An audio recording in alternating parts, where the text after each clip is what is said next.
Buenas noches. Clase de Zohar, Parashat Bamidbar. Tenemos esta semana, estamos empezando un nuevo libro. Estamos entrando en el cuarto libro que corresponde a Zeir Anpin. Ok, estamos entrando en el anteúltimo libro o en el cuarto libro. El cuarto libro corresponde a Zeir Anpin, a el mundo de formación. Una de las particularidades, y el libro en sí se llama, tradicionalmente se lo traduce como números, por alguna razón. Se puede entender por qué, porque empieza con un censo, pero en realidad el nombre verdadero es Bamidbar. Bamidbar quiere decir en el desierto. Y lo primero que tenemos que entender es que obviamente este nombre tiene una razón de ser, más allá de que también hay un motivo por el cual terminaron traduciendo al nombre del libro como números. El hecho de que se haya tomado o se le haya dado importancia a la ubicación no es menor. ¿Sí? Porque de última, no sé, podría llamarse números o censos, o es un libro que tiene mucho que ver con números en general. A diferencia de, por ejemplo, Shemot, el libro que se conoce como Éxodo, que tiene mucho que ver con nombres. ¿Sí? Aparecen los 72 nombres, se revela el famoso nombre Yud-Kei Vav-Kei. ¿Sí? Hay una relación. Sin embargo, a este libro en hebreo, el nombre que lleva es En el desierto. Y lo que vamos a aprender en estas, o lo que va a ocurrir en este libro de Bamidbar, es que todo el primer, hasta el último, la última parashá que leímos la semana pasada, todo eso ocurrió en los primeros 2 años de salir de Egipto. Ahora, en este libro, que no es un libro demasiado largo, vamos a tener historias y cosas que van a ocurrir en 38 años, y después finalmente el último libro, el libro de Devarim o de Deuteronomio, ocurre todo en unas semanas nada más. ¿Sí? Unas semanas antes de entrar a la tierra prometida. Y este pueblo de Israel, que son estas almas que bajan y encarnan en un cuerpo. ¿Se acuerdan si tomaron el curso inicial? Empezamos el curso diciendo que en el libro de Shemot, cuando se habla de estos son los hijos de Jacob que bajan a Egipto, se refiere a las almas humanas que encarnan en un cuerpo. Y son prisioneros, se convierten en esclavos en ese Egipto. El alma, que es la verdadera entidad de quien nosotros somos, al principio de la vida de la persona, se convierte en un esclavo de ese cuerpo. Y finalmente, a los 13 años o 12 años para las mujeres, comienza nuestro éxodo, nuestra capacidad de recibir, de tener libre albedrío y de empezar a salir libres.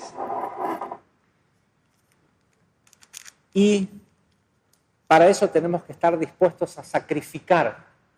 ¿Sí? Primero está nuestro Génesis, nuestro nacimiento, que es el primer libro de la Torá. Después viene el Éxodo, que implica la encarnación en un cuerpo y el salir a los 13 años, salir libres. Pero si uno realmente quiere ser libre, tiene que pasar por el siguiente libro, que es Levíticos, pero que en realidad en hebreo se llama Vaikra, y Vaikra quiere decir y llamó. Hay que poder escuchar el llamado del alma. Y todo el libro de Vaikra trata sobre sacrificios. ¿Sí? Son los sacrificios que se hacen en el templo, pero simbólicamente implica que si querés salir de tu esclavitud, tenés que estar dispuesto a sacrificar animales. ¿Sí? ¿Cuáles son los animales? Distintos estados de tu esencia animal, distintas partes de tu ego. Por eso es que todo el libro de Levíticos habla sobre sacrificios y ofrendas, y son sacrificios de animales. Y la mayoría de los animales que se sacrifican siempre son chivos y ¿sí? aspectos de lo que se conoce como talé. Estos, ¿cómo se le dice a los animales que son con cuernos? No, pero hay una, como en sí tienen una clasificación general. Caprinos, ¿sí? Porque el caprino, el talé, simboliza el signo de Aries. ¿Sí? Y Aries es el niño del zodíaco, es el inmaduro, el ego, el deseo de recibir para sí mismo. Y el trabajo de salir verdaderamente de la esclavitud pasa por estar dispuesto a sacrificar algún aspecto de nuestro ego. Ahora bien, tenemos que saber que la redención no viene al día siguiente de sacrificar ese ego. Tenés que pasar por el desierto. Por eso el siguiente libro se llama Bamidbar. Ok, no quiero más esta esclavitud. Esa esclavitud puede ser una mala relación de pareja, un trabajo que no te gusta, una enfermedad. Okay, y ahora me doy cuenta que es por comodidad, por miedo, por cualquier aspecto de ego que permanezco en esa situación. Quiero salir, estoy dispuesto a sacrificarlo. Ok, sacrificás ese ego y te separás. Dejás ese trabajo. Empezás a hacer el esfuerzo ese que tenés que hacer para corregir tu salud. Que al otro día conoces a tu alma gemela. Al otro día te llaman y te dicen, por fin renunciaste a McDonald's. Te estábamos esperando para que seas CEO de Microsoft. ¿Sí? Pero como no renunciabas a McDonald's, no te lo podíamos ofrecer. No, al día siguiente estás sin trabajo. ¿Sí? Y al día siguiente estás solo. Y esto es Bamidbar, estás en el desierto. Pero es importante saber que para llegar a la tierra prometida hay que pasar por el desierto. No tiene por qué ser 38 años. De hecho, lo que vamos a ver muy al principio de este nuevo libro, es que inmediatamente después de estar en el monte Sinai, porque no dice que es en el desierto, sí, en cualquier desierto, dice literalmente, dice literalmente, y esto es lo que Dios le dijo a Moshe, Bamidbar Sinai, en el desierto del Sinai. Acá le acababan de dar la Torah en el monte Sinai, ¿se entiende? No es que fue en Arabia Saudita, en el desierto que se caminaron todo el desierto les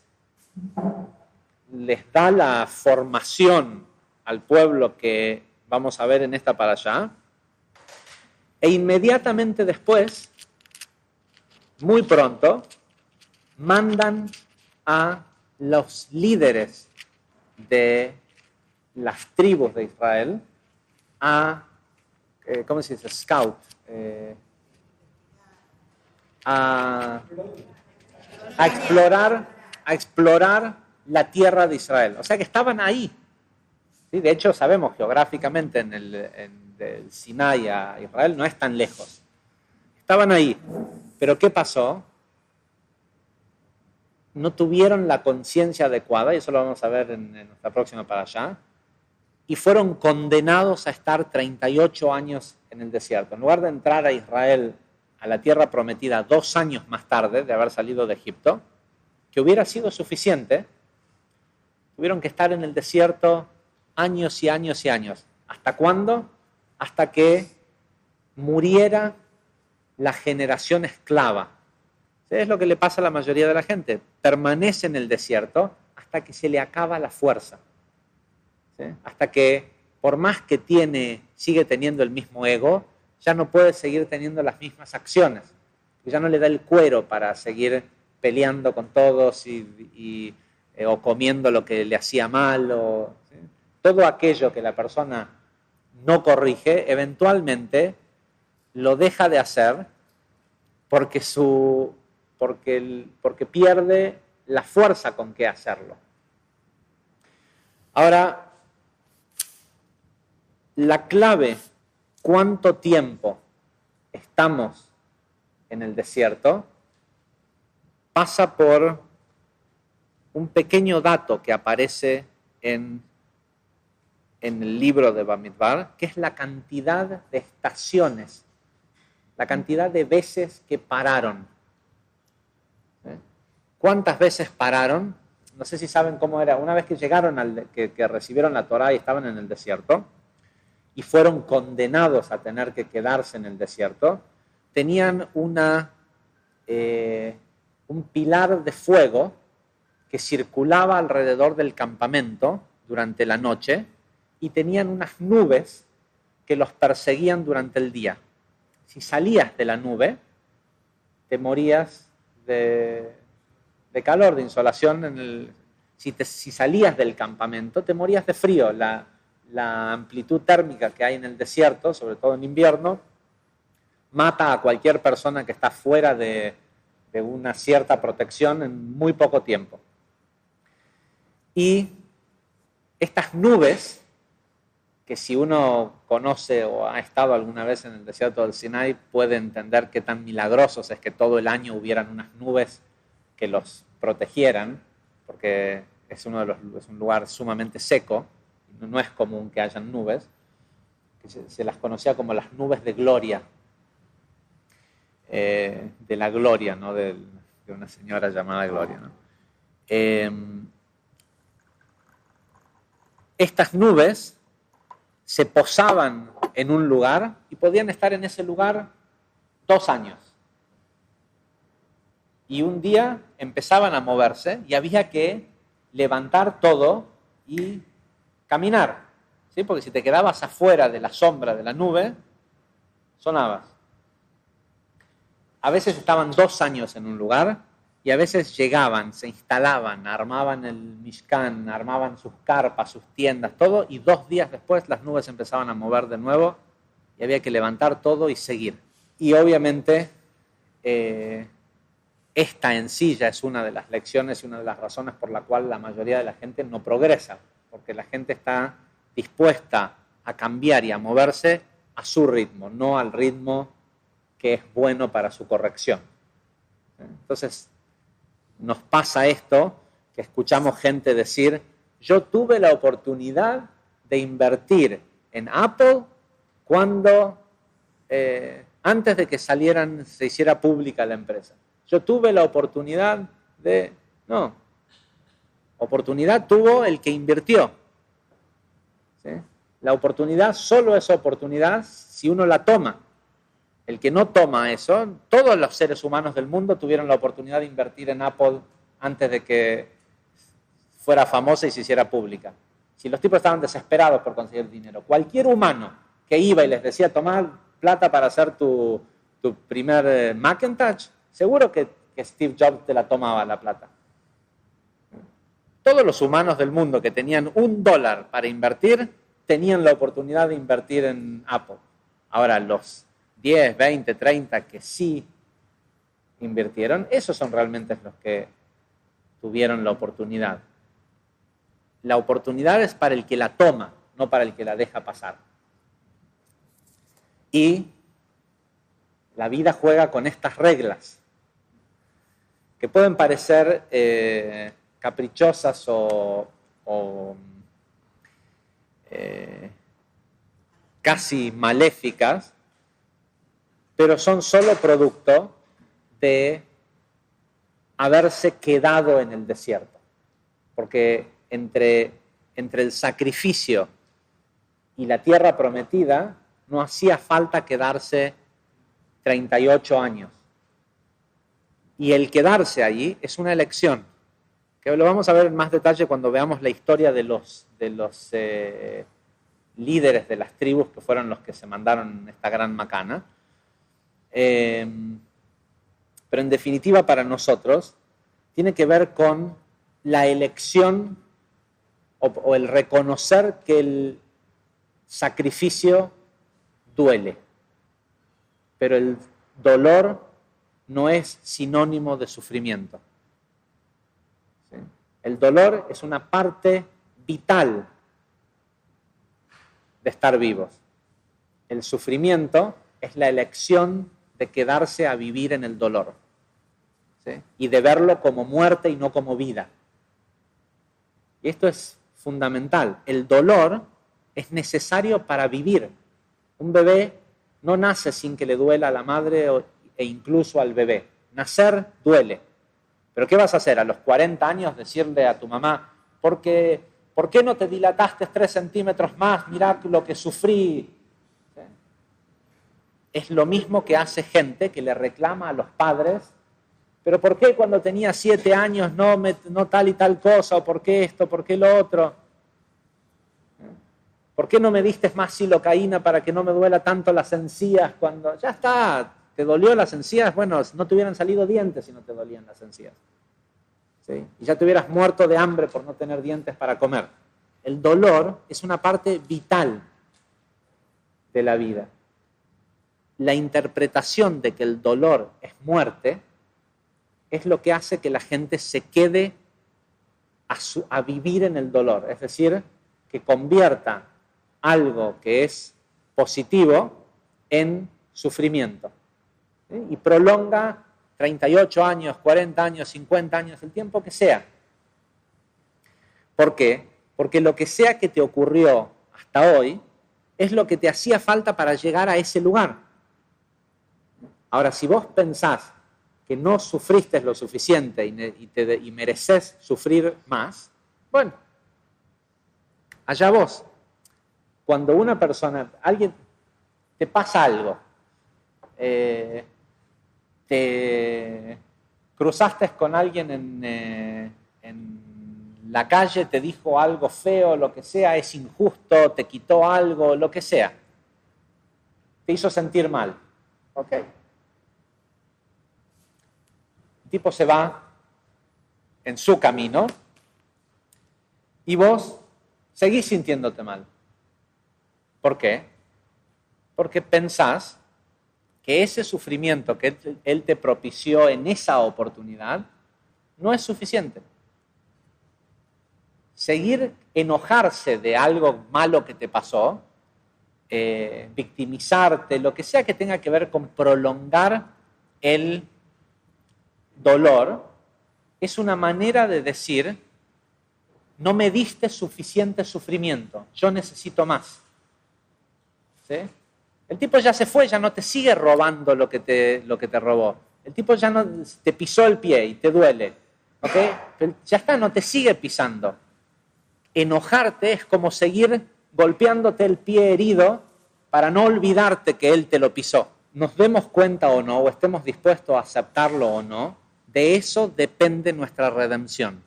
El llegar a la tierra prometida, es decir, el que tengas 1000 veces más de lo que el tipo te sacó, el que no importe que de alguien te haya sacado algo porque pasa a ser insignificante respecto a lo que vos podés tener, que lo que podés tener es infinita luz, depende de que decidas dejar de pagar.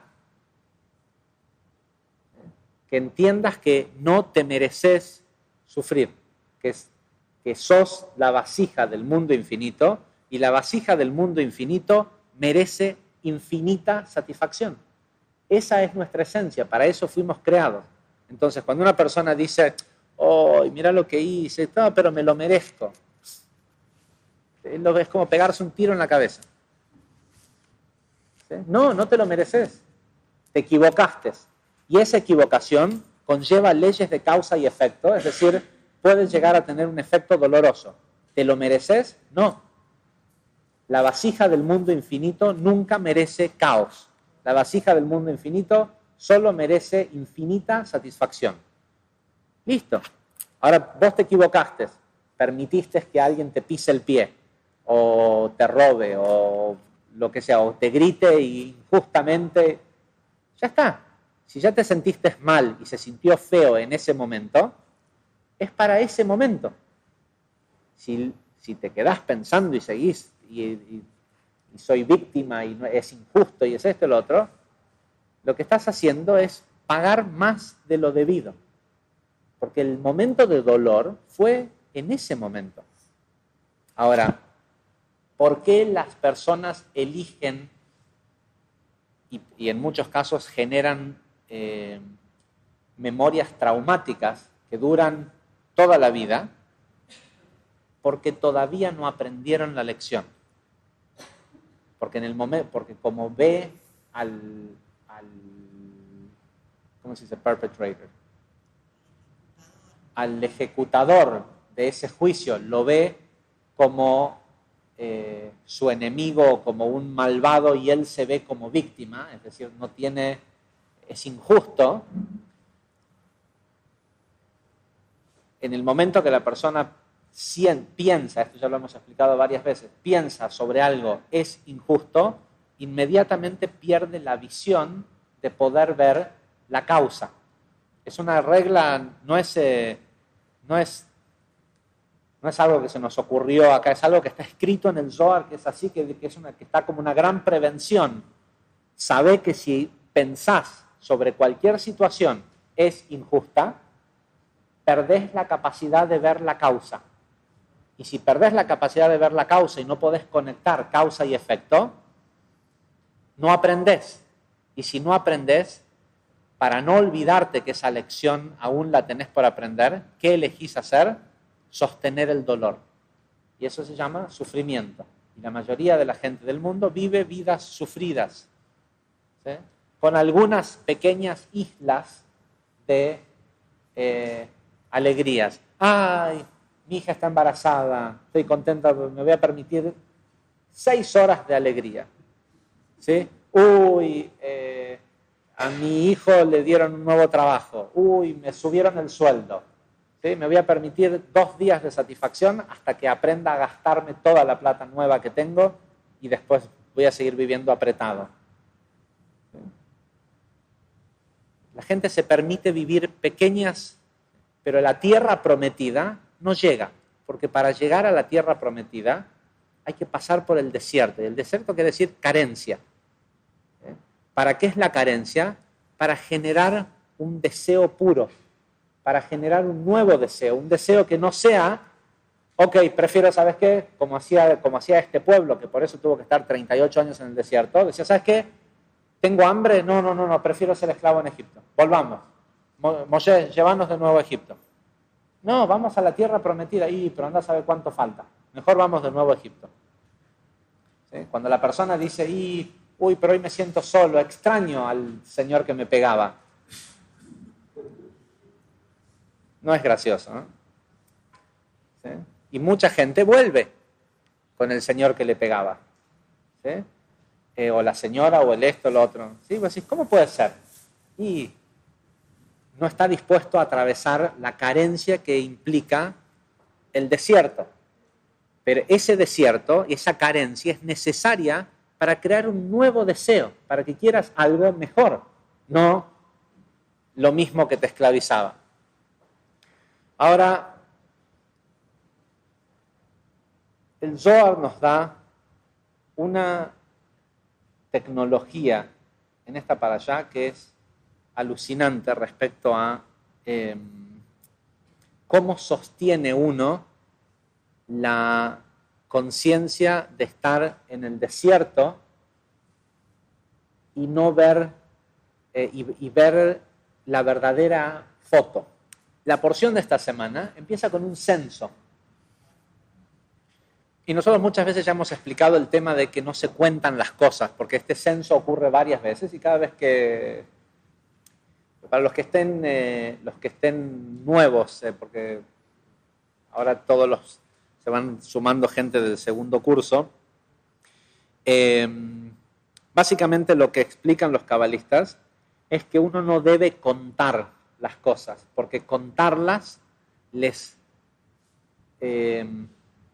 les remueve una protección o una bendición que tienen y les permite que eso que uno está contando se conecte con la energía de la muerte. ¿Sí? Literalmente el Zohar dice que uno no debe contar las cosas, no sea que mueran. Es decir que, uy, ¿cuánta plata tengo? 1, 2, 3, 4, 5, 6. Contar implica inyectar conciencia de fragmentación. Porque en el momento que digo 20, 100, 10.000, generalmente el ser humano ejecuta un juicio de valor inmediatamente, poco o mucho. No lo puede evitar prácticamente. O sea, en el momento que cuenta algo, dice, uy, vino mucha gente hoy, uy, vino poca gente, uy, vendí mucho, vendí poco, uy, qué bueno. Y el contar lo lleva a pensar en términos de bien y mal, del árbol del conocimiento, Etz Hadat Tov Verá, y la creación conectó con la energía de la muerte por culpa del árbol del conocimiento. Entonces la conciencia de ver algo desde Etz Hadat, desde el árbol del conocimiento del bien y el mal, llama a la muerte sobre eso.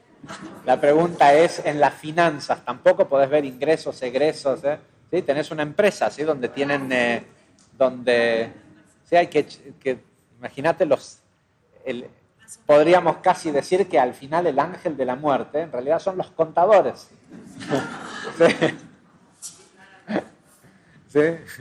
Vienen, cuentan y traen, no, si pudiéramos no hacer ningún tipo de juicio de valor sobre aquello que contamos, no sería tan malo. Pero hay una forma de... entonces, perdón. Y la razón por la cual aparece toda esta discusión en el Zohar de lo malo que es contar y todo esto, es porque Dios les pide que hagan un censo y los cuenten. E inmediatamente la pregunta que todos los comentaristas de la Torá se hacen es, ¿cómo puede ser que Dios los quiera contar? Primero que nada, que Dios no sepa cuántos son. No es omnipotente, no es Dios. ¿Sí?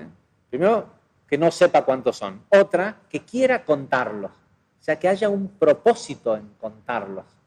Y que da la excusa y dice, pero como para que no sea, literalmente dice en el texto en la Torá, dice, pero para que no sea que caiga una maldición sobre ellos, en lugar de contar cabezas, contar personas, que cada quien traiga una media moneda, medio shekel, para pidión nefesh.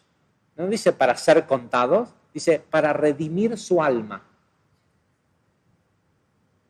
O sea, no tiene mucho sentido, ¿no? Te digo, mira, no vaya a ser que le pase algo malo, en lugar de contarlos, tráeme una moneda, que cada uno traiga una moneda. ¿Para qué? Para contarlos. No. Dice, para redimir su alma. Entonces el Zohar, vamos a ver lo que dice. Después hay otra parashá donde se habla específicamente, que dimos una clase de todo explicando cómo se cuenta y demás. Está disponible si quieren saber cómo contar. Pero en sí la respuesta es no. O sea, no cuenten. Si podés no pensar 1 kilo es bueno o es malo, ok. El Zohar nos dice lo siguiente, y hoy vamos a ver un aspecto distinto del tema de lo que es contar, porque lo que queremos, no queremos repetir lo mismo que ya repetimos anteriormente, pero en el versículo 9 dice lo siguiente. Primero empieza preguntando, lo voy a tratar de resumir, lo primero que empieza preguntando es, ok, si el peligro está en quitarles esa bendición por contarlos, y contarlos de esta forma es algo que Dios quiso hacer a propósito, Dice, lo primero que uno tiene que entender es de dónde viene la bendición que ya tenían, que esperamos que no pierdan. Después vamos a ver que la cuenta era en realidad para agregarles bendición. Pero lo primero es de dónde viene. Y después de una gran explicación magistral del por qué es así, obviamente lo que dice el Zohar es que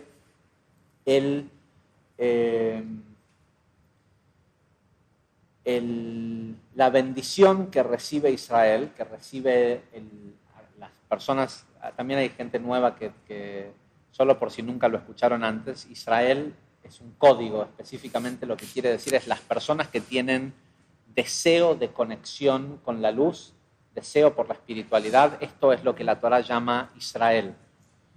No es un país, no existía ni siquiera el país Israel, o sea, no es una nacionalidad o una religión. Sí es un grupo de almas que proviene de un determinado lugar.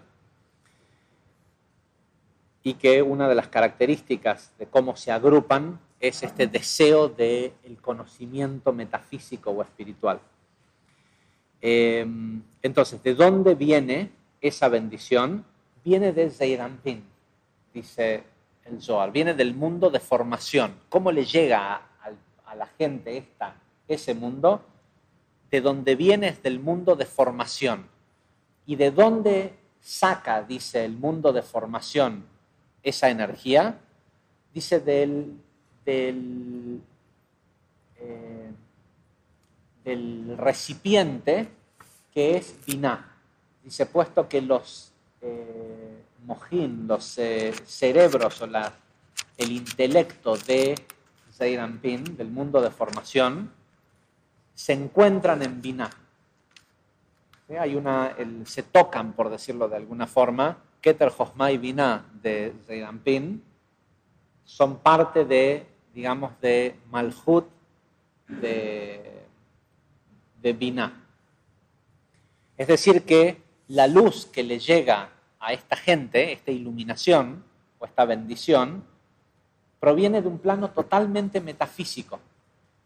Es decir, si la persona quiere sentir satisfacción, tiene que primero que nada entender que eso que busca y la razón por la cual tiene que pasar por este desierto y va a tener que estar en el desierto. De hecho, ellos tuvieron que estar 42 paradas hicieron, que corresponden a las 42 letras del Ana de Koach. Van a tener que estar en el desierto el tiempo que sea hasta que se den cuenta que la luz proviene de Zeir Anpin y no de Malhut.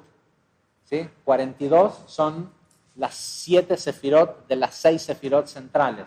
Gesed, Gvura, Tiferet, Netzachot y Esod. ¿Sí? Por eso tuvieron que estar en el desierto, y por eso nos sale este número, 42 paradas. Es decir, hasta que la persona no se da cuenta que la luz no viene de otra persona, va a tener ganas de volver con el señor que le pega, o va a tener ganas de volver al viejo trabajo, ¿por qué? Porque piensa que la satisfacción puede provenir de algo físico. Y mientras piensa eso, sigue siendo esclavo. Porque lo que dice el libro de Shemot, cuando dice, estas son las almas, estos son los hijos de Israel que bajan a Egipto, y se levantó un nuevo rey que no conocía a Yosef. No conocer a Yosef quiere decir no reconocer que el rey es Zeir Anpin, que la luz viene de Yosef. Yosef es, no sé si saben, Yosef representa todo Zeir Anpin. Todo el mundo de formación se hace como un embudo en la sefirá de Yesod, que es Yosef. Entonces, no reconocer a Yosef es no reconocer que la satisfacción que estoy buscando, saliendo de esa esclavitud, proviene de lo metafísico y no de lo físico. Entonces, va a tener que estar en el desierto cuanto tiempo sea necesario hasta que haya pasado por las 42 carencias o los 42 estados de falta, hasta que se dé cuenta que, mira, al final lo que me hacía feliz es la luz, no otro señor o otro, porque si no lo que pasa es que va y se consigue vibrando en la misma frecuencia de Malhut, de esa mala relación de pareja, se va y se consigue un señor que se ve distinto, pero que le va a pegar igual. ¿Sí? No ahora, le va a pegar dentro de 6 meses o un año o cuando sea. ¿Sí? Todos conocen estos casos que la gente cae en la misma una y otra y otra y otra vez, porque en realidad, primero que nada, no estuvieron dispuestos si pudieron salir, no estuvieron dispuestos a sacrificar ese aspecto de ego, que uno de esos aspectos de ego es el miedo, ¿sí? Por eso la gente vuelve. Y después no estuvo dispuesto a darse cuenta que puede solo. ¿Por qué? Porque la persona no está sola, la persona está con la luz. La luz es la fuente de todo lo que alguien puede necesitar. Y por eso sale a buscar de vuelta fulfillment, ¿cómo se dice? Satisfacción en lo físico, y la última memoria que tiene de satisfacción física es la que tiene grabada de la última relación. ¿Cómo va a poder saber encontrar una cosa nueva si no lo experimentó, si no sabe cómo vibra eso nuevo? Entonces, del primer esposo o novio, lo que sea, también se enamoró, pero se olvidó de cómo se sentía eso porque después le pegaba. Entonces, cuando vuelva a sentir que está enamorada o enamorado o lo que sea, va a sentir lo mismo que sintió aquella vez y va a reconocer eso como algo bueno, sin darse cuenta que el camino de eso es el mismo fin. Y de la única forma que se resetea eso es estar dispuestos a ver al último perpetrator, ¿cómo se dice? Al último ejecutador como maestro. ¿Sí? Te dio suficiente dolor para que te des cuenta que tenés que salir de esa vibración. Ahora, si vos querés volver es porque sentís que todavía no aprendiste. Ahora, ¿cómo hace uno? Porque no es fácil. Y acá está una de las claves. Primero que nada, una de las cosas que dice también la porción de esta semana es que cuando el hombre fue creado, espera que lo vamos a buscar porque es más que interesante leerlo No, en el versículo número 1 dice así, empieza, fui un poco más atrás solo para... Ok, en el versículo número 1 dice, y Dios habló a Moisés en el desierto del Sinai, en la tienda del encuentro. Rabbi Abba abrió la discusión diciendo, y Dios creó al hombre en su imagen. Esto es el verso que aparece inmediatamente después de la famosa pregunta, ¿creamos a un hombre en nuestra imagen y semejanza? Que continúa diciendo, y Dios creó al hombre en su imagen. No dice imagen y semejanza. ¿Sí? Hombre y mujer, Dios lo creó. Así es como en todo lo demás que Dios creó, los 10 dichos de la creación, todos dicen, hacemos semillas que salgan del suelo y esto cosa, y Dios hizo semillas que salen y repite exactamente igual. ¿Sí? Y Dios creó tal y tal cosa exacto como dice que lo iba a hacer, excepto por el hombre. Por el hombre, en lugar de dar esta orden de crear, hace una pregunta, dice, ¿creamos al hombre a nuestra imagen y semejanza? Y contesta, y a su imagen Dios creó al hombre. Hombre y mujer Dios lo creó, así dice. Dice, ya hemos aprendido, este verso ya lo hemos aprendido, dice Rababa, que era el escriba de Rabbi Shimon. Ven y mira. En el momento en el que el santo bendito sea él creó al hombre, lo hizo en la imagen de los seres superiores y de los seres inferiores. Y él era la combinación de todo. No dice, era la combinación de los seres superiores y los inferiores. Era la combinación de todo. Todo el mundo, todo el universo estaba comprendido en Adam Kadmon, en el hombre primordial. Su luz iluminaba de una punta a la otra de todos los mundos. Y en todas partes, todos le temían. ¿Sí? Imagínate la diferencia que hay entre ese hombre y el hombre de hoy que le tiene miedo a una araña, ponele. ¿Sí? O a algo que nunca le pasó. ¿Sí? Y se muere sin que nunca le haya pasado, pero se pasó toda la vida teniéndole miedo a eso. ¿Sí? A este hombre que había creado Dios, todos le temían. Era literalmente igual que los seres angelicales que Dios. Y si bien ya ha sido entendido este verso, debemos ver un poco más en profundidad el versículo que dice: en la imagen de Dios, en su imagen Dios lo creó. Ok, porque en realidad dice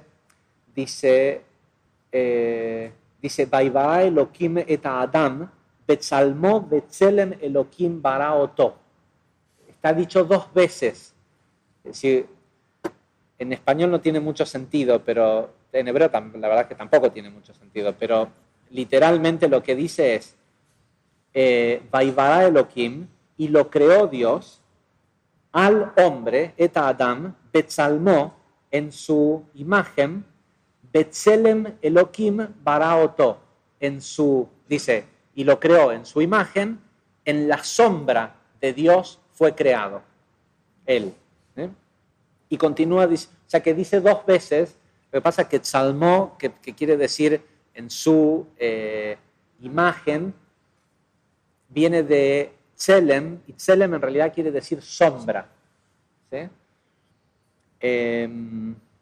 Sí, Betzelem Elohim bara oto. Y la respuesta es, dice, hay 2 niveles de creación del hombre, puesto que él fue creado en hombre y mujer, ya que sabemos que inmediatamente después la Torá dice hombre y mujer fue creado. Y el resultado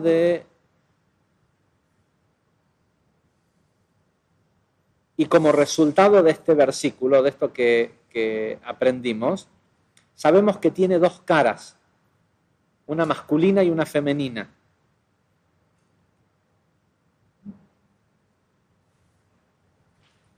Por lo cual estaba compuesto de 2 aspectos. También esto quiere decir que tiene un aspecto de vasija y un aspecto de luz. ¿Sí? Tiene el aspecto de lo particular, de la partícula, y el aspecto de la onda, ¿sí? De la totalidad y también de lo particular, de lo fragmentado. Dice, y él, desde este lugar de cómo había sido creado, podía ver desde arriba con jochma, con sabiduría hacia abajo. Es decir, todo lo que ocurría lo entendía. ¿Sí? Sabiduría quiere decir saber por qué pasa. Entonces, cualquier cosa que existía en el mundo, al entender el por qué, sabía que todo era perfecto. Que es lo que no le pasa a la mayoría de la gente hoy, y por eso se siente víctima. ¿Sí? Porque se olvida de la causa. Y es una retroalimentación constante. Mientras la persona siente que es víctima, se olvida, y porque se olvida, se siente víctima.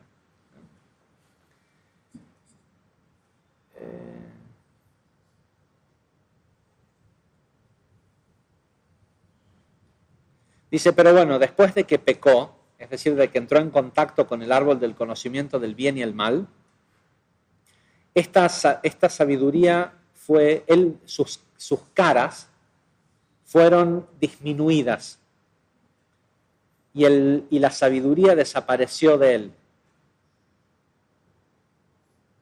Y solo entendía los temas del cuerpo, ¿sí? Del mundo, de la fisicalidad. Cuando pecó, cuando comió del árbol. Dice, y después de esto tuvo 2 hijos. Pero estos hijos, y tuvo 2 hijos, dice que también uno eran del aspecto de lo superior, Abel, y otro era del aspecto de lo inferior, Caín. ¿Sí? Ya ahora, esta esencia de que tenía él originalmente, que en el mismo ser estaba el conocer, tener toda la sabiduría y también poder vivir en la tierra, se fragmentó. ¿Y qué sucedió? El hijo del suelo mató al hijo de... ¿sí? Esta idea de que Caín mató a Abel es simbólica también de que el ser mundano mató al ser superior.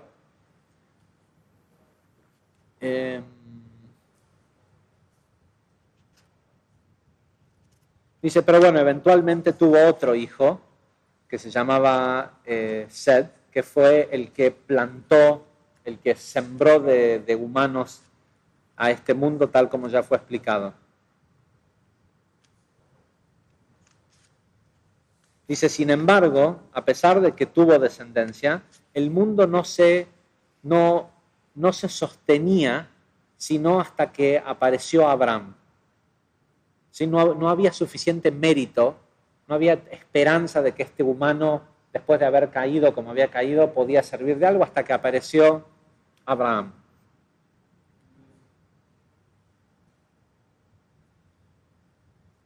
¿Sí? Y principalmente porque tenía más peso en la derecha, es decir, tenía más peso del lado masculino, del lado del dar, que del ego de recibir. Cuando la persona tiene más del lado del dar, puede hasta llegar a pensar que no le robaron. ¿Sí? Puede estar hasta contento de que, ¿sí? Conocí un señor que todos pensaban que estaba muy loco, que cada vez que solía dejar era la época en que te robaban los estéreos y todo eso, entonces él dejaba la ventana abierta para que no vaya nadie a pensar que a lo mejor estaba trabado y le rompieran el vidrio, dejaba la ventana abierta donde estacionaba el auto y de vez en cuando le robaban el estéreo. Y decía, primero que nada, que no se lo quiero hacer difícil, porque pobre gente, y si seguramente si se lo llevan es porque lo deben necesitar. Pero es así, por ahí lo mismo que el otro se arruina su vida por ese mismo acontecimiento, para el otro fue una posibilidad de dar. Es decir, que el que haya más peso del lado derecho, ¿sí? que disfrute que algo que él tenía, ahora otro lo pueda disfrutar, ya le mejora su vida, o ya vale la pena esta creación. Ok, vamos a... acá empieza a hablar de lo de la bendición que trajo. ¿Y qué pasa?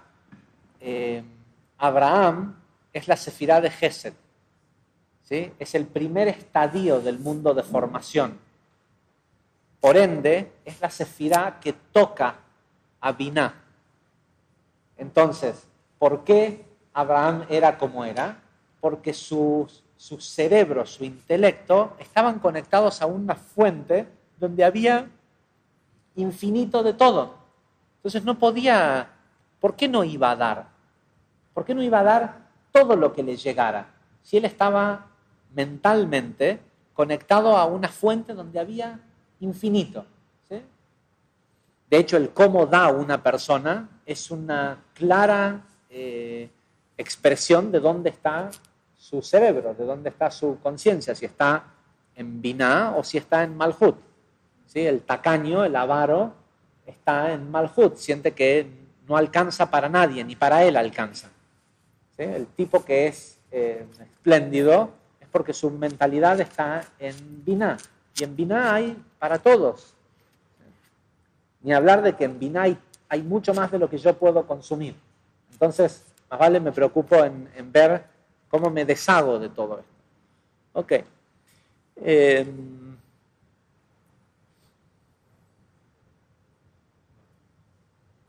Entonces, por eso es que a este pueblo que desciende de Abraham, Y sabemos que la mayoría de las escuelas espirituales del mundo, incluso las de Oriente, provienen de la descendencia de Abraham. ¿Sí? Los hijos que tuvo Abraham son los budistas, las grandes escuelas, ¿sí? Esta idea de que dice en la Torá que Abraham le dio todo lo que tenía a Isaac y le dio regalos a sus hijos y los mandó a Oriente. Tanto el todo como los regalos eran conocimiento, era el conocimiento metafísico. Entonces, de la descendencia de Abraham es que esta gente, las almas de Atzilut son bendecidas. Abraham fue un alma que encontraron en Atzilut. ¿Sí? Ahora bien, contar a esta gente podía ser peligroso, es decir, podía quitarle bendición. Entonces, ¿qué se le ocurrió? Y el Creador quería instaurar bendición sobre ellos, entonces necesitaba un mecanismo para que ellos estuvieran dispuestos a aceptar más de lo que ya tenían. ¿Sí? Porque muchas veces la carencia está ahí porque la persona merece más de lo que tiene y con lo que tiene se conforma, pero es necesario que tenga más porque ese tener más implica nuevas iluminaciones de qué podría hacer con ese más. Entonces a veces la vida succiona a la persona a un lugar de carencia, a un desierto, para que se le despierte el deseo de pedir. Sí, hay una famosa historia, es muy tarde, pero hay una famosa historia del Baal Shem Tov que cuenta de que fue a pasar, de que un día iban en el camino y estaba atardeciendo un viernes a la tarde y o se estaba haciendo tarde y los alumnos del Baal Shem Tov le decían, me parece que tenemos que ir más rápido, si no, no vamos a llegar a tal pueblo a donde iban para Shabbat. Y él les decía, no, estudiemos un rato más, y se estaban demorando y ellos sabían que no iba a dar el tiempo. La cosa es que el tiempo que dio después de todo ese tiempo que el Baal Shem Tov perdió, alcanzó para llegar justo cuando estaba por ser Shabbat a una casa extremadamente pobre en medio del campo, en el medio de la nada. Y, por supuesto, golpearon en esta casa muy, muy humilde y cuando vieron que era el Baal Shem Tov con sus alumnos, seguro lo recibieron y esto. Y entonces el Baal Shem Tov le dice, nos vamos a quedar a pasar Shabbat en tu casa. Ok, le dice, sí, cómo no, pero mire que nosotros tenemos muy poco. No, seguramente algo debes tener, le dice el Baal Shem Tov. ¿Qué tenés? Y no, le dice, tenemos nada, una vaca que nos da leche. Y sí, dice, pero todavía faltan 18 minutos para que baje el sol. Uno de mis alumnos es Shohet. Le dice, ¿por qué no vas y le matás la vaca? Hoy vamos a hacer para la seudá de Shabbat, vamos a comer carne. Pero era el Baal Shem Tov, ¿cómo no? Y aparte, ¿sí? el iniciador del movimiento hasídico, ¿sí? ¿Cómo le iban a decir que no? Mataron la vaca y los alumnos lo miraban al Baal Shem Tov como se notaba que era una familia pobre. ¿Sí? No, dice, hoy vamos a comer, vamos a hacer una buena seudá de Shabbat. Dice que nadie podía reconocer lo que estaba pasando. El Baal Shem Tov entró en la casa y torpe, agarró cosas, se le cayeron platos, le rompió los platos. ¿Sí? En 25 horas que estuvo en la casa, lo único que faltó era que le quemara la casa. ¿Sí? Y cuando terminó el Shabbat, le dijo, bueno, muchísimas gracias, y se fueron. Y los alumnos estaban no sabían qué decir, no sabían qué hacer. Dice que a los pocos kilómetros de acercarse, dice, se vio una iluminación en el cielo que iluminó la casa de esta gente. Y el Baal Shem Tov miró para atrás y dijo, ok, hicimos el trabajo correcto. Hacía falta dejarlos en la miseria absoluta, dice, porque el dueño de la casa, era un gran tzadik, pero era tan justo que no se animaba a pedir, no se animaba a desear más del mundo físico. Y le esperaba una infinita cantidad de recursos para que lo que él sabía, porque era una persona sumamente sabia, pudiera ser un maestro y llegar a otras personas y enseñar y repartir ese conocimiento que él tenía, pero necesitaba recursos para poder hacerlo. Cualquier recurso que le iba a llegar a este hombre no lo iba a usar para su propio beneficio, porque era claro que no usaba el dinero ni le importaba el dinero para su beneficio. Pero nunca deseaba tener más. Y lo que el Baal Shem Tov fue a hacer fue a quitarle todo lo que tenía, para que el tipo no pidió grandes recursos, pidió. Lo que hacía falta era que pidiera. Y solo por pedir dice que se abrieron las puertas del cielo para que él recibiera, es decir, la persona puede merecer mucho, pero tiene que desear ser mucho. Y a veces la humildad y todo esto puede confundirse y a veces hace falta este vacuum, esta aspiradora que es el desierto, de sacarte de ese lugar de comodidad y tener que querer más. Ok.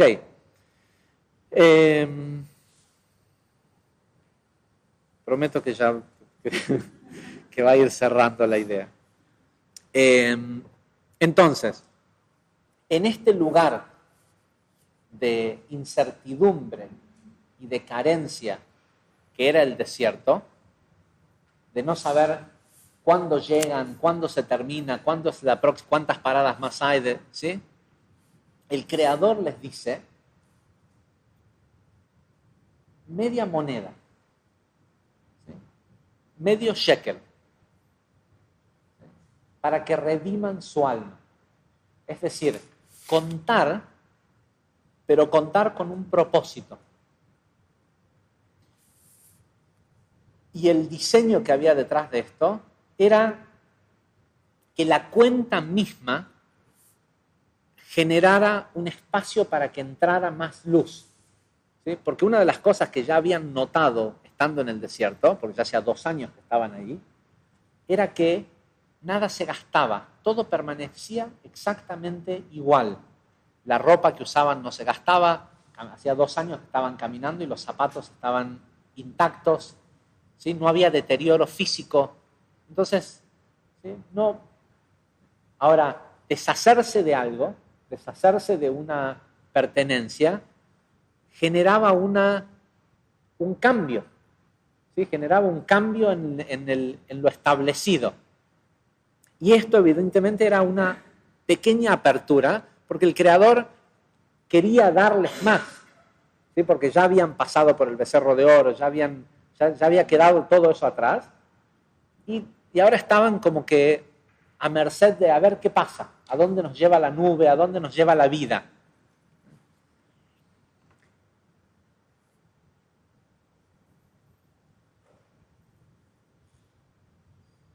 Lo que vamos a ver más tarde, pero nosotros ya lo estamos explicando con el diario del lunes, es que eventualmente van a estar 38 años en este desierto. ¿Por qué? Porque en realidad, porque se van a perder el tren, ¿sí? Porque están todavía, o estábamos todavía en la conciencia del cuerpo.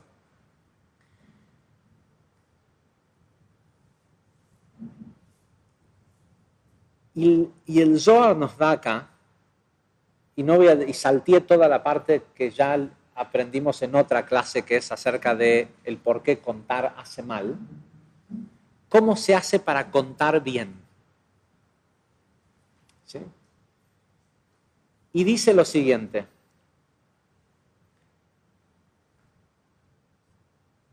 Cuando dice, porque queremos salir, la idea es que lo que mantiene a la persona en el desierto es la idea de víctima.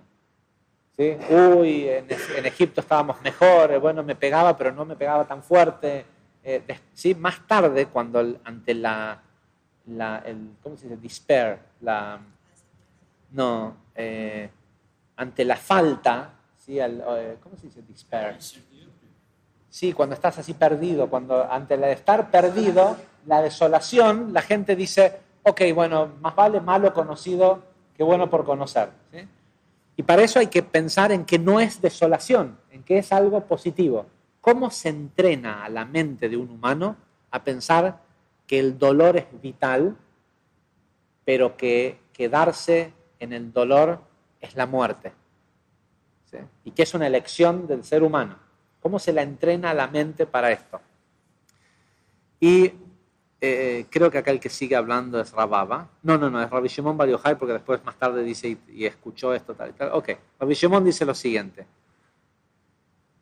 Tajase, ven y mira. Así es como es. Dice, cuando una persona alaba a su amigo o a sus hijos o alaba a ese amigo sobre sus pertenencias, sobre su dinero, sobre su fortuna, sobre la esposa o los hijos que tiene, tiene que también bendecirlo y reconocer que eso que él tiene es producto de una bendición. ¿De dónde aprendemos esto? De Moisés. Siento que ya que está escrito, ya que está escrito, y trae un versículo de otro lugar, que dice, miren que en este día son como las estrellas en los cielos, como multitud. Y después, ¿qué es lo que dice? Y Dios, el Dios de tus padres, te hará miles de veces más de lo que eres. ¿Sí? Esto es de Devarim 1, 10, 11. Dice, ¿por qué hay dos bendiciones? Dice, porque primero reconoce que son muchos. Hay una cuenta. ¿Sí? Esa es una bendición. Y después lo que hace es decir, pero Dios te hará más. ¿Sí? Esta idea de que decimos, ¿y cuántos hijos tenés? 4. Ah, Ken Yirbu. ¿Sí? Que se multiplique, que sea más. ¿Por qué? Porque el contar implica incluso cuando estás diciendo, uy, qué bárbaro, qué lindo tu hijo, qué grande que está, o cuánto esto, qué bueno el auto, qué buena casa, qué bueno, ¿sí? Y no tenés mala intención, pero el hecho de despertar un juicio donde digan, a ver, para, es cierto, tiene buenos hijos y tiene una linda casa y ¿se lo merece? ¿Sí? Porque ¿quién sos vos para venir a contar mis bendiciones? Contá las tuyas. ¿Sí? Entonces, si ya te metés en hacer un heshbon, un balance sobre lo que el otro tiene que ser solo para bendecirlo y desearle más. ¿Sí? No para decir, uy, mirá cuánto tiene o mirá que... ¿sí? Por eso también uno debe mantener un perfil bajo de no despertar en el otro el juicio de cuánto tenés. ¿Sí? Pero si uno lo hace, ¿sí? Lo tiene que hacer solo para desearle que aún tenga más. Dice, porque cuando Dios cuenta algo, lo hace solo con el propósito de instaurar aún más sobre eso. Dice, cuando una persona cuenta las bendiciones de su amigo, pero no reconoce que esas bendiciones son... dice, cuando una persona cuenta las alabanzas, o no sé, la palabra es muy difícil de traducir, las cosas preciadas o preciosas que el amigo tiene y no reconoce que son bendiciones, él será castigado por contar lo que el otro tiene. ¿Sí? Aquel que cuenta lo que otro tiene y no lo está haciendo para reconocer, es decir, no hay, todo es perfecto. Entonces no podés decir, mirá lo que tiene este hijo de... No, si lo tiene es porque una bendición fue instaurada en él, por la razón que sea. Nosotros, los que han visto alguna vez, había una clase que dábamos hace un tiempo que ya que la estamos recauchutando para darla en otro formato, pero habíamos visto algunos de los grandes tiranos de la historia que parecen ser como que todo el mundo los odia y son la gente más rica que ha existido en la historia del mundo.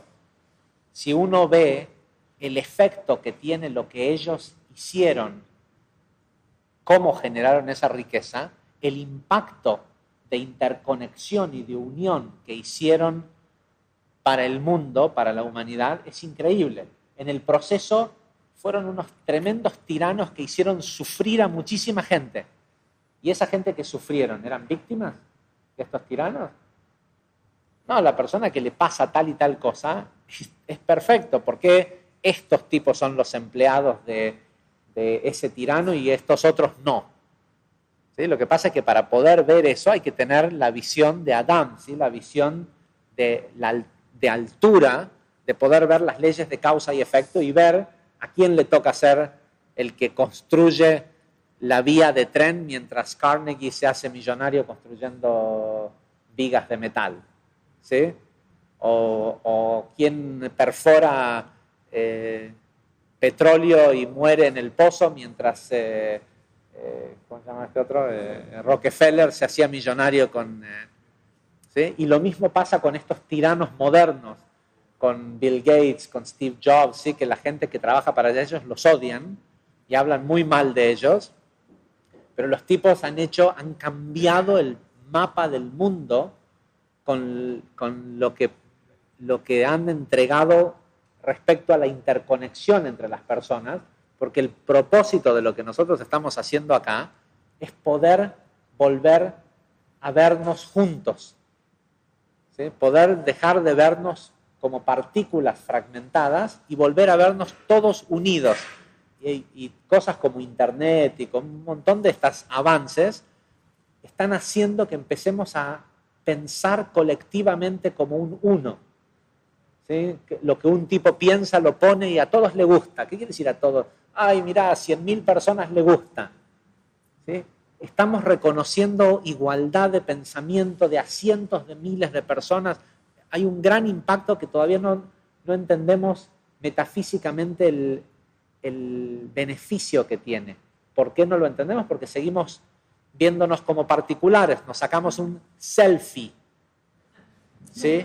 Una foto individual. Selfie quiere decir, no quiere decir solo individual, quiere decir, viene de self, de uno mismo, ¿sí? Me ensimismo para que otros me vean y digan que les gusto. Todavía no, somos inmaduros, todavía no supimos aprovechar, pero eventualmente lo vamos a hacer. Entonces, eso que tiene el otro, esos miles de millones de dólares, es una bendición, producto de qué, bueno, de algo que nosotros todavía no podemos reconocer, ¿sí? Pero es una bendición. ¿Y por qué me sirve pensar que es una bendición? Porque si no, el castigo me lo llevo yo, no él. ¿Sí? Acá te lo dice el Zohar, ¿sí? Vos podés pensar que el tipo es un tal por cual, pero para vos eso es mal negocio. Pensar que el tipo no se lo merece es pensar que el mundo es injusto. Y cuando pensás que el mundo es injusto, dejás de ver las leyes de causa y efecto y empezás a pensar que todo en tu vida es injusto. Y cuando empezás a pensar que todo en tu vida es injusto, sufrís. ¿Sí? Entonces,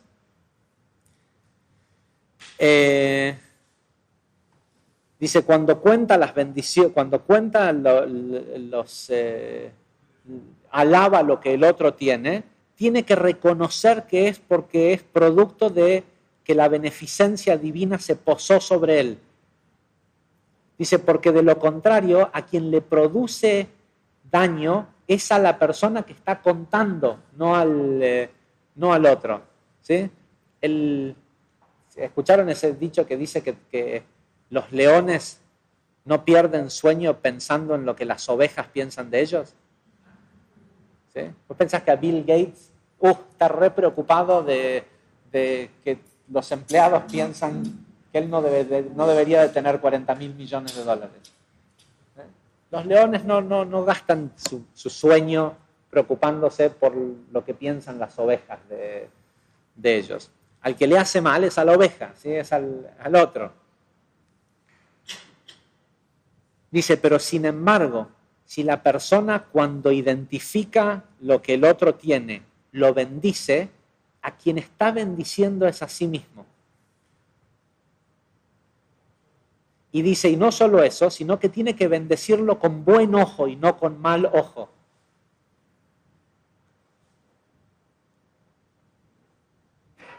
Y en todas las cosas, dice, y en todas las cosas, el Creador, bendito sea Él, desea constantemente instaurar bendición, pero solo se la puede dar a aquel que mira con buen ojo, porque el que mira con buen ojo le instaura en él un buen corazón. O sea, la primera bendición que recibe la persona que mira con buen ojo, que cuando ve algo lo juzga como seguramente algo bueno debe haber hecho para tenerlo, ¿sí? La primera bendición que recibe es un buen corazón.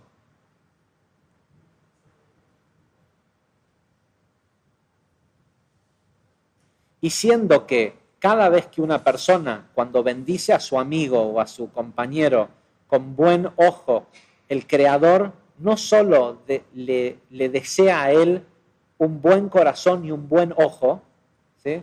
Es un sistema retroactivo, igual que como decíamos de la víctima, acá es así, el tipo ve con buen ojo y le desea bien, y cada vez ve mejor lo que el otro tiene, ¿sí? Cada vez empieza a ver que empieza a elevarse y a ver todo bueno.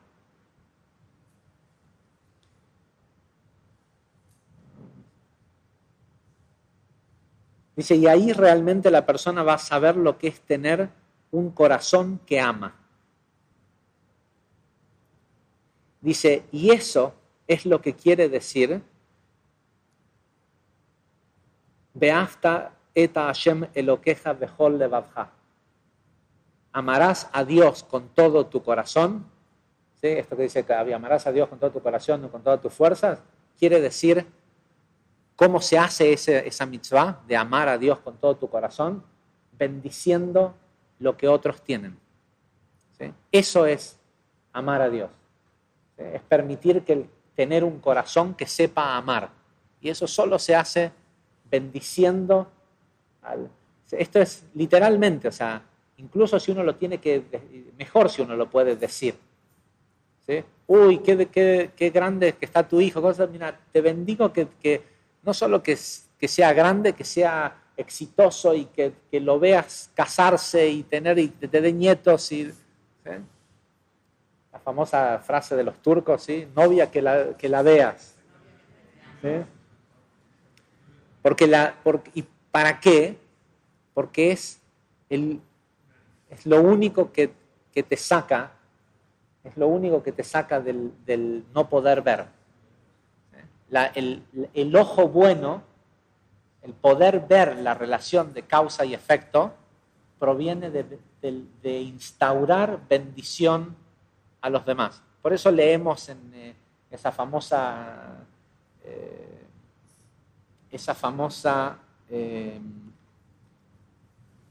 Haftará que hay de los profetas que habla del valle de los huesos secos, donde Dios le dice, vos que sos un hijo del hombre, ¿sí? Que sos Ben Adam, profetizá que vivan. Y el tipo, que Dios no los puede hacer que vivan, y la respuesta es no, Dios no puede.